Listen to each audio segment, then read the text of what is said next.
datang dan berserah, ku nyatakan Kau yang berkuasa dalam gelap. Kau setia, Kau cahaya bagiku.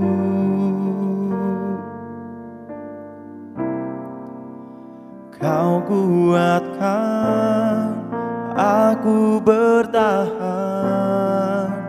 Kau harapan dalam kesesakan.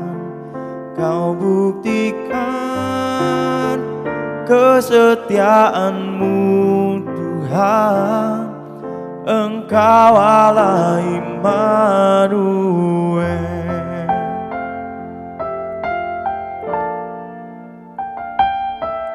Bapakku datang untuk menyembah, ku nyatakan Kau yang bertahta dalam lemah.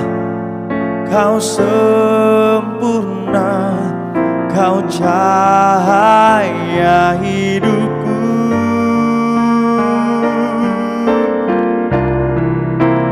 Kau kuatkan aku bertahan, Kau harapan dalam kesesakan. Kau buktikan kesetiaan-Mu Tuhan, Engkau Allah Immanuel.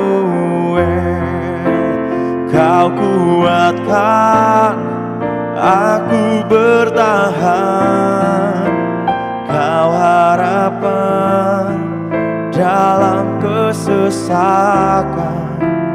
Kau buktikan kesetiaan-Mu Tuhan, Engkau Allah Immanuel. Engkau Allah Immanuel. Engkau Allah Immanuel.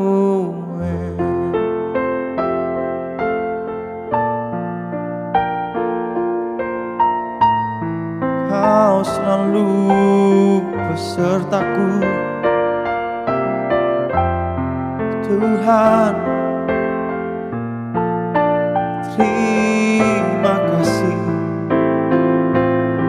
haleluya.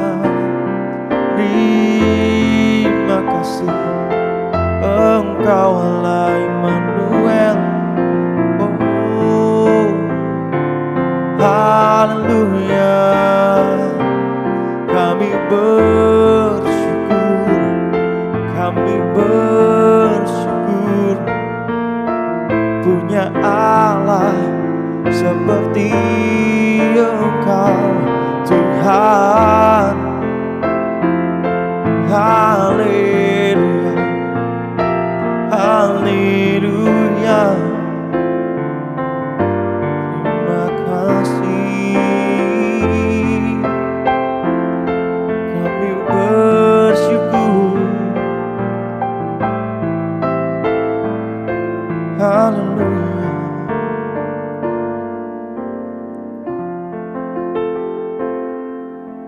Immanuel, Immanuel, Engkau besertaku. Immanuel, Immanuel, Engkau Allah besertaku. Immanuel, Immanuel, Engkau besertaku. Immanuel, Immanuel, Engkau Allah besertaku.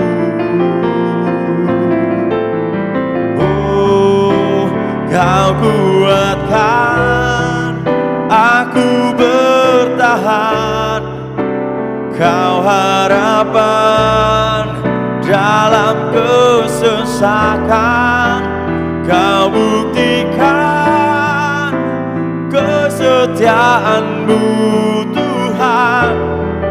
Engkau Allah Immanuel,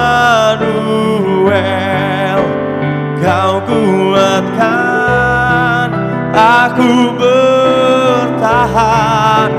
Kau harapan dalam kesesakan, Kau buktikan kesetiaan-Mu Tuhan.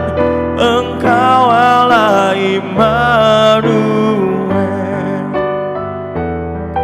Engkau Allah Immanuel, Engkau Allah Immanuel.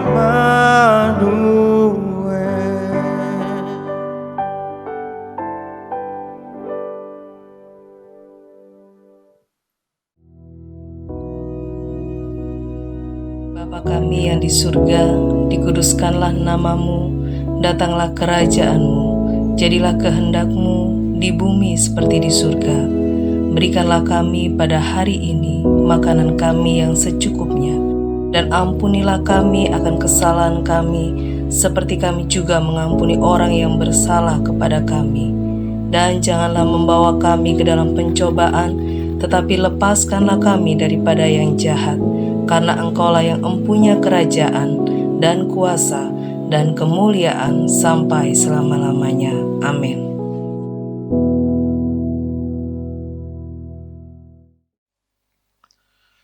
Puji nama Tuhan, saudara sekalian. Kalau kita bertumbuh, maka kita harus memahami dengan baik apa sebetulnya bertumbuh dan mengapa demikian, dan dari mana, dan seterusnya. Ya. Pertumbuhan ini jelas itu adalah desain Allah. Itu bukan merupakan sesuatu yang begitu saja terjadi, tiba-tiba saja, atau sesuatu yang kebetulan. Tapi memang adalah desain Allah sendiri. Nah, mari untuk itu kita lihat Kejadian pasal yang pertama. Kita akan baca ayat yang ke-9.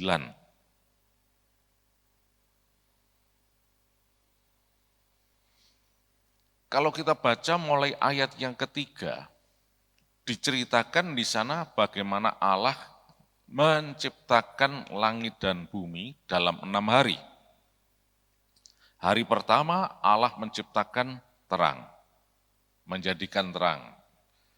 Kemudian yang kedua Allah memisahkan antara yang di atas dan di bawah, langit dan daratan. Atau disebut sebagai cakrawala. Itu kalau di dalam bahasa Ibraninya digunakan kata shamayim yang di atas, dan yang di bawah ini mayim, air yang di atas dan air yang di bawah. Memang kalau kita lihat dari bahasa aslinya, shamayim itu sky atau heaven, langit, dan di bawah ini ada mayim, air artinya. Ya. Dan kita tahu bahwa air itu merupakan suatu siklus, perputaran. Dari air yang di bawah, menguap, naik ke atas, dan kemudian turun menjadi hujan ke bawah. Dan kemudian naik lagi, menguap ke atas, turun ke bawah. Nah, ke bawahnya ini tentunya air berkumpul dengan air. Air tidak masuk tanah, tapi kumpul dengan air. Tanah itu hanya lewat aja. Ya. Itu sebabnya perlu dibuat saluran. Dan akhirnya air itu menuju ke lautnya. Nah kalau air turun ke bawah terus masuk tanah dipisah dari laut itu enggak ada ceritanya itu. Air itu turun dari atas, jatuh ke bumi, menjadi sungai. ke laut. Ya. Dan itu sudah otomatis, itu sudah nature-nya. Sekarang kita tanya, siapa yang membuat saluran ke laut atau sungai itu? Tidak ada. Ya memang nature itu. Ketika hujan turun, dia akan masuk ke sungai, sungainya mengalir ke laut. Nggak ada air turun hujan terus masuk ke tanah terus dekem di dalam tanah, sembunyi, nggak ada. Ya. Tapi dia akan mengalir ke laut. Ya. Nah jadi Syamayim sama Mayim, itu hari yang kedua, dipisah oleh cakrawala. Nah hari yang ketiga, ini yang kita baca ini ya, ayat 9. Berfirmanlah Allah, hendaklah segala air yang di bawah langit berkumpul pada satu tempat, sehingga kelihatan yang kering, dan jadilah demikian. Lalu Allah menamai yang kering itu darat, dan kumpulan air itu dinamainya laut. Allah melihat bahwa semuanya itu baik. Nah, lihat di sini. Jadi tadi air yang turun itu kemudian oleh Allah dipisah. Yang kering sendiri disebut daratan, yang berair disebut laut. Jadi semua air itu nanti akan kumpul ke laut semuanya. Dan dalam dunia modern kemudian manusia menggunakan rekayasa, yaitu membuat saluran, gorong-gorong, dan sebagainya, ya, untuk dialirkan ke laut. Nah, bagaimana kalau ketinggian laut itu lebih dari daratan? Ya, kalau dikatakan lebih tinggi dari daratan, ya jadi laut ini nanti daratannya. Ya, karena permukaan laut itu standar sudah. Di mana-mana permukaan laut itu menjadi standar. Kota Mojokerto, berapa meter permukaannya dari permukaan laut, ketinggiannya? Mungkin dari 0 sampai paling tidak sampai 30 meter. Kota Mojokerto ini, ya, itulah sebabnya disebut dataran rendah. Tapi kalau kita naik sedikit ke daerah Trawas, nah itu mulai di atas sekian ratus meter dari permukaan laut. Seperti juga yang terjadi fenomena alam yang kita lihat di Yerusalem. Yerusalem itu kira-kira 850 meter di atas permukaan laut. Itulah sebabnya kota Yerusalem itu didirikan di atas Gunung Moria. Dan kemudian di bawahnya itu ada padang gurun Yehuda. Dan ada kota Yeriko di sana. Dan ini dikenal sebagai the lowest city on the earth. Kota paling rendah di dunia.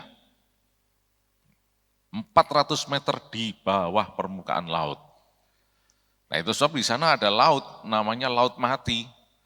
Ya laut yang terjebak di sana, nggak ada outletnya, sehingga ya kadar garamnya akhirnya sangat tinggi. Nah ini terletak 400 meter di bawah permukaan laut. Nah ini kalau kita bicara mengenai air ya, ini maksud desain Allah ini. Jadi Allah mengumpulkan yang kering itu daratan, yang basah lautan. Ya, sekarang kita lanjut sekarang ya. Jadi kita sudah mulai lihat situasinya, gambarannya, ada daratannya, ada lautan. Lalu kemudian kita lihat dalam ayat 11. Berfirmanlah Allah, hendaklah tanah menumbuhkan tunas-tunas muda, tumbuh-tumbuhan yang berbiji, segala jenis pohon, buah-buahan yang menghasilkan buah yang berbiji, supaya ada tumbuh-tumbuhan di bumi, dan jadilah demikian. Tanah itu menumbuhkan tunas-tunas muda, segala jenis tumbuh-tumbuhan yang berbiji, dan segala jenis pohon-pohonan yang menghasilkan buah yang berbiji. Allah melihat bahwa semuanya itu baik. Jadilah petang, jadilah pagi, itulah hari ketiga. Nah, jadi sampai pada hari ketiga sekarang, Allah memisahkan antara air dan daratan, laut dan daratan. Dan kemudian ditambah lagi yang di daratan ini didesain oleh Allah untuk bisa ditumbuhi oleh tumbuh-tumbuhan, yaitu dengan cara melalui tunas-tunas muda, dari biji menjadi tunas muda, kemudian menjadi pepohonan, tumbuhan. Nah, jadi di sini kita melihat ini desain Allah. Nah, sebelum kita kembali ke sini, meneruskan ini, saya lanjutkan dulu. Berikutnya, besoknya pada hari keempat, Allah menciptakan, dikatakan di sini, benda-benda penerang, matahari, bulan, bintang, dan seterusnya. Hari kelimanya, kemudian Allah mengisi yang tadi Syamayim tadi, dengan burung-burung di udara, dan kemudian yang di daratan ini, yang di air di bawah, mayim yang di bawah ini dengan ikan-ikan di laut. Itu hari kelima. Kemudian hari keenam, barulah Allah menciptakan binatang darat dan terakhir manusia. Ya, inilah 6 hari penciptaan tersebut. Nah, sekarang kita kembali ke hari yang ketiga. Ketika Tuhan mendesain adanya tumbuh-tumbuhan. Kembali kita lihat deklarasinya dalam ayat 11 tadi. Hendaklah tanah menumbuhkan tunas-tunas muda, tumbuh-tumbuhan yang berbiji, segala jenis pohon buah-buahan yang menghasilkan buah yang berbiji, supaya ada tumbuh-tumbuhan di bumi. Nah, ini adalah decree of God. Ini adalah penetapan Tuhan, bahwa mulai pada saat itu akan ada tumbuh-tumbuhan. Dan tentunya melalui proses yang disebut sebagai pertumbuhan. Saudara sekalian, Alkitab tidak berbicara masalah teknis, tidak berbicara masalah detail. Alkitab menceritakan bahwa Tuhan menetapkan adanya tumbuhan. Dan dengan demikian Allah menetapkan proses pertumbuhannya. Jadi proses pertumbuhan itu sesuatu yang memang didesain Allah, ditetapkan Allah. Tidak terjadi begitu saja. Ya, loh kok bisa bertumbuh? Ya kebetulan aja lah. Oh enggak, memang sudah didesain Allah seperti itu. Jelas kita baca di sini. Nah, ayat-ayat yang kita sudah baca ini memang tidak menjelaskan berapa lamanya dan seterusnya. Kita tahu bahwa dalam proses pertumbuhan itu ada macam-macam, bervariasi tergantung jenis tumbuhannya. Ada yang bertumbuh dalam sekian minggu, beberapa hari, ada yang berbulan-bulan, ada yang bertahun-tahun, dan seterusnya. Itu pun juga manusia bisa merekayasanya dengan suatu pertumbuhan yang cukup singkat. Ya. Nah, beberapa saat yang lalu saya mendapat suatu kit atau alat untuk menumbuhkan baik itu sayur, buah dalam waktu singkat, dan itu bisa dilakukan di dalam rumah, di rumah sendiri, tidak harus di ladang, ya. Dan ini secara nutrisi itu bebas dari racun kimia, termasuk pestisida dan sebagainya, pupuk kimia dan sebagainya. Ini betul-betul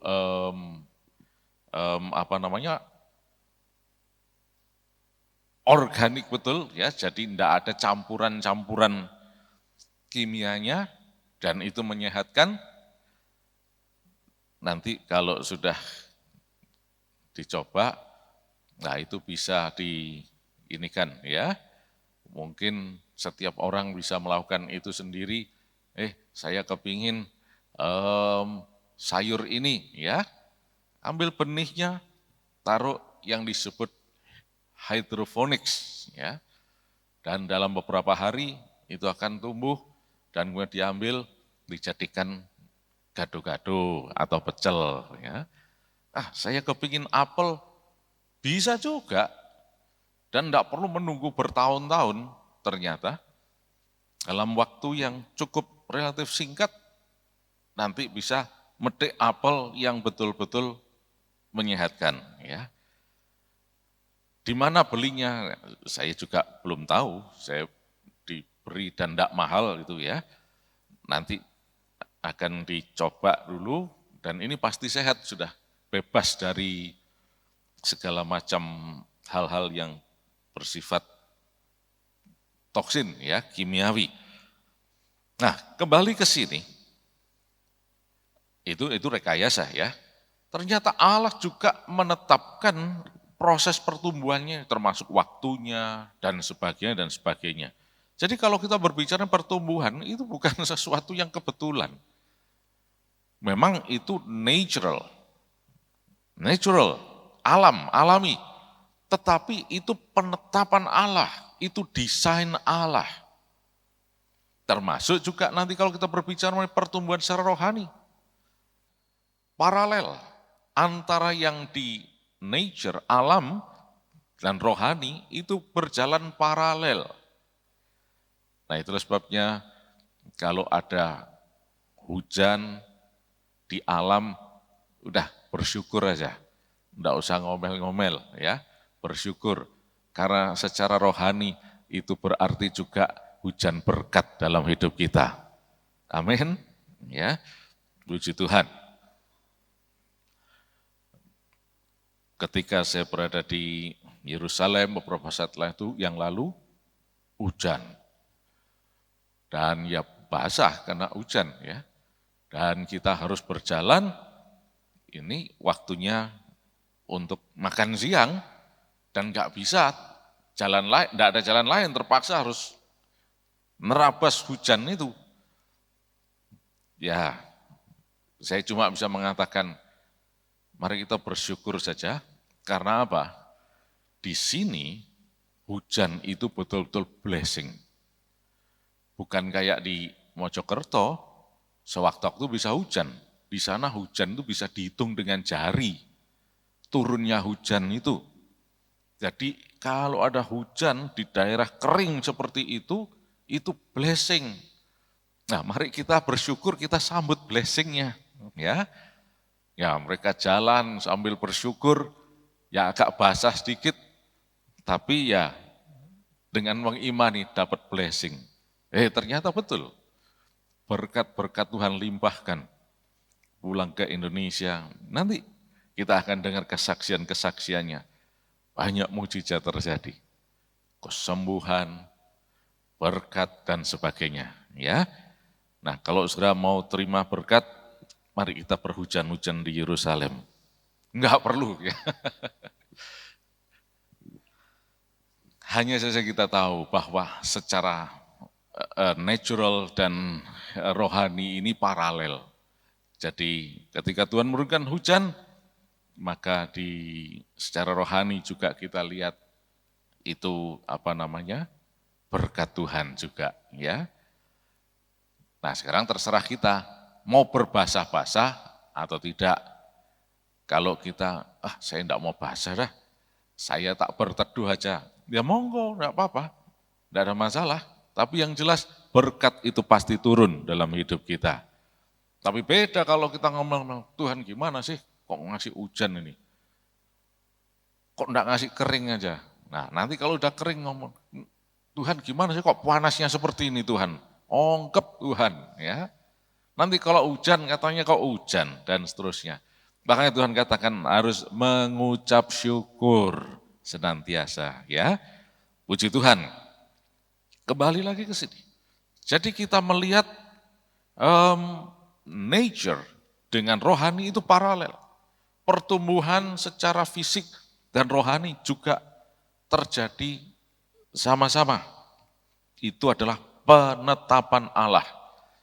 Nah, jadi sekarang kita tahu kalau dikatakan atau diajarkan, ayo kita bertumbuh secara rohani, bertumbuh di dalam Dia.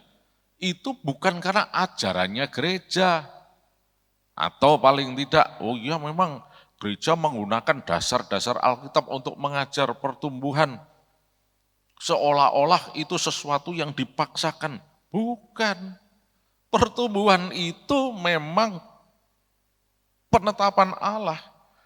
Jadi kita lihat seperti ada sebuah jalur di sini bertumbuh. Nah, supaya kita mau bertumbuh, ayo kita masuk di dalam jalurnya Tuhan ini, ya. Lah kalau kita di luarnya, nggak akan pernah bisa bertumbuh. Nah, apa jalurnya ini? Nah, itu kita pelajari dengan dalam dan itu sudah beberapa tahun yang lalu kita pelajari bagaimana berjalan di dalam jalur Tuhan. Kalau kita berada di jalur Tuhan berarti di dalam penetapan Allah. Dan di dalam penetapan Allah itu rencana Allah yang terjadi. Dan kita tahu bagaimana rencana Allah itu membawa kepada kita hari depan yang penuh harapan.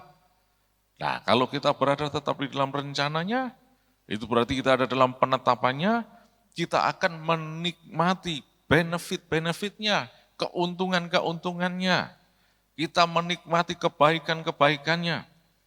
Nah, kalau tidak bisa menikmati itu berarti ada yang salah di sini. Mungkin di luar jalur, ya, di luar proses yang benar, akhirnya tidak mengalami ini. Tapi kalau kita berada di jalur yang tepat, pasti akan terjadi proses pertumbuhan dan sebagainya. Seperti apa yang sudah kita baca tadi, ya. Itu memang sudah penetapan Allah. Nah, mari sekarang kita responi dengan penuh iman. Kalau Tuhan sudah menetapkan adanya pertumbuhan, nah sekarang saya akan bertumbuh juga ketika saya berada di dalam jalur penetapan Allah ini, ya. Nah, bagaimana berada di dalam jalurnya ini? Nah, kita pelajari terus-menerus setiap saat, ya. Itulah sebabnya terus-terus disampaikan pengajaran bagaimana supaya kita ini betul bertumbuh. Itu bukan karena pemaksaan, bukan. Itu untuk membawa kita berada dalam situasi, kondisi yang tepat, jalur yang benar. Sehingga kita bisa mengalami proses pertumbuhan itu. Ya. Nah, jadi jelas sekarang. Pertumbuhan itu bukan kebetulan, juga bukan dipaksa-paksakan. Ya. Daripada tidak bertumbuh, ayolah sebagai jemaat Tuhan, ayo kita bertumbuh. Bukan, tapi ini memang penetapan Allah. Nah, segala sesuatu yang jadi penetapan Allah, itulah yang seharusnya menjadi komitmen kita. Ketika kita menentang penetapan Allah, ya kita tidak akan mengalami apa-apa sama sekali, malah binasa malahan. Tetapi kalau kita masuk di dalam jalur Allah, penetapan Allah, itu pasti ya dikatakan hari depan yang penuh harapan. Dalam Yeremia 29 ayat 11 itu. Nah, itulah sebabnya mari saat ini kita pahami betul dan kita selalu cek hidup kita, khususnya secara rohani, apakah aku ini sudah berada di jalur penetapan Allah atau tidak? Apakah aku sudah ada di dalam rencana Allah atau bukan? Ya? Atau aku cuma mau pakai maunya sendiri? Atau pakai maunya Tuhan? Kalau kita pakai maunya Tuhan, selamat. Kalau kita baca selanjutnya dan sudah kita pelajari, bagaimana Adam dan Hawa mengalami kesulitan. Karena mereka keluar dari penetapan Allah. Tuhan sudah katakan, jangan dimakan. Malah dimakan. Ini bukan cuma menunjukkan di luar penetapan Allah, malah menentang Allah malahan. Oh, sudah dikasih tahu jangan dimakan, malah dimakan. Akibatnya apa? Susah, menderita. Andai kata waktu itu, mereka tetap di jalur penetapan Allah. Mungkin saat ini, ya anak cucunya Adam dan Hawa nggak susah.